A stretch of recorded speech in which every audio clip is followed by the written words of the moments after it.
لم كل الازايز اللي عنده. ده مش كده وبس، وده راح اشترى كمان.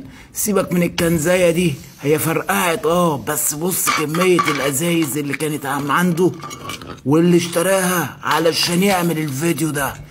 جاب الازايز دي، انا مش عارف اساميها ايه، دي عصير ولا ايه معرفش، وهيحدف من فوق تنزل الازازه تفرقع. دي بيره، دي معروفه. جاب الازايز البيره، اكسر اكسر اكسر اكسر، خلينا نخلص. بس تمنها غالي الحاجات دي ولا ايه؟ ودي كمان معرفش اساميها، بس بص لما بتنزل دب دب دب. بص دول كمان، ده شكله عصير ليمون.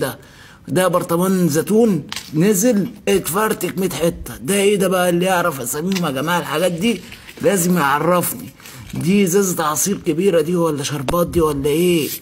ده ايه اللي بيرشوا فوق ده؟ خمره دي برضو؟ اللي يعرف يكتب برضو. فتح بقى الكيسه الغريبه العجيبه دي، طلع كوبايه هتحدفها هتقع عادي، مش هيجرى لها حاجه. امال الازازه دي هتنزل بتفرتكه 100 حته. بص كده، اوبا يا نهار ابيض. تخيل هو كلف الفيديو ده كام علشان يعرف يعمل الفيديو ده؟ كام في الازاز دي؟ اكيد غاليه ولا ايه؟ اللي يعرف لازم يعرفني، واللي ما يعرفش ما يفتيش.